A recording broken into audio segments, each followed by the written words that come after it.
A Bitcoin Strategy ETF, Frankenstein's Perfection.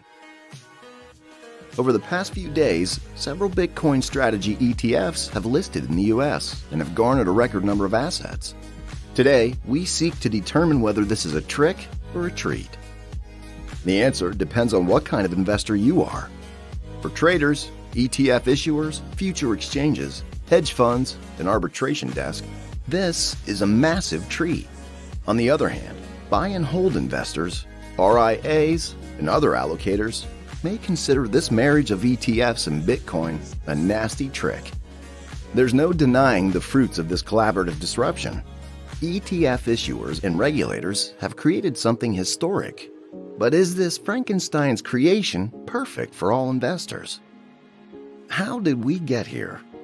The proposal of a marriage between Bitcoin and ETFs began back in 2013. Below you can read a thread by our friend at Philback1 documenting his experience at the NYSE. The Gemini folks eventually gave up on an ETF and instead focused on custody and exchange of Bitcoin crypto, which has participated in everyone's success.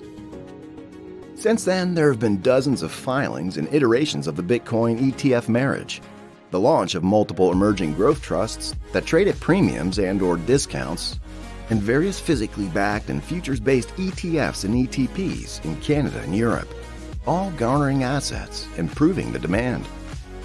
At the ETF think tank, we first began writing about this in 2017. Here we are in 2021 holding the same opinion. 1. This marriage is better for ETFs and traditional finance than it is for Bitcoin. 2. There is an inherent contradiction in that Bitcoin was designed to replace the need for a trusted third party. Yet investors seem to want the ETF and the regulators to stand in as a trusted third party for their access to Bitcoin. Where are we? In the end, we commend issuers like ProShares, Valkyrie, VanEck, Bitwise, and countless more for navigating the infrastructure and regulations to launch Bitcoin Strategy ETFs. That said, it is the strategy part that makes it Frankenstein's monster. In the eyes of the regulators, this monster is quite perfect. 1. They're delivered in a 40-act structure, with the most strict rules on marketing and investor communication. Usually futures-based products are under 33-act structure, with potentially better tax treatment and less contago. 2. These funds do not own Bitcoin. Instead, they own a regulated derivative, which is essentially a cash-settled bet on the price of Bitcoin. This is extremely important for the regulators. As we noted in the past, the SEC does not want the approval of a physically backed Bitcoin ETF to be viewed as an endorsement or acknowledgement of the US government's stance on Bitcoin. 3. In theory, the CME Bitcoin futures acts as a buffer from what is currently legal, or at least not explicitly illegal pump and dump schemes.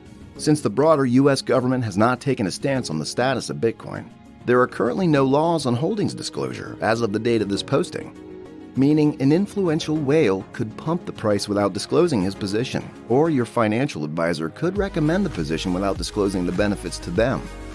The Bitcoin Strategy ETFs solve multiple regulatory concerns and shortcomings while providing traditional finance middlemen access and arbitrage profits. That said, these current structures can have deficiencies for long-term buy-and-hold investors from a roll-cost perspective. What advisors need to know. The ETF think tank was created to help advisors navigate the ever-growing landscape of ETFs. Today, we covered the multi-year proposal and marriage of Bitcoins and ETFs. Bitcoin Strategy ETFs now exist, but that doesn't mean advisors can simply recommend them without taking some key fiduciary steps. 1. Get educated on Bitcoin, taxes, these ETF structures, and all aspects of these strategies. 2. Update your compliance procedures, including your ADV, to acknowledge and disclose your intent to advise on Bitcoin investments. The approval of a 40-act ETF does not exempt you from this disclosure.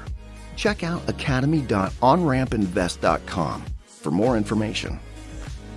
3. Figure out your own internal policy on crypto disclosure.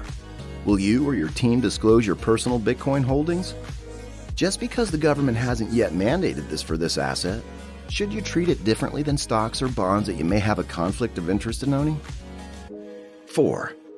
Talk with your E&O insurance provider and make sure you're covered to advise on crypto assets. At the ETF Think Tank, our value proposition is to enhance yours.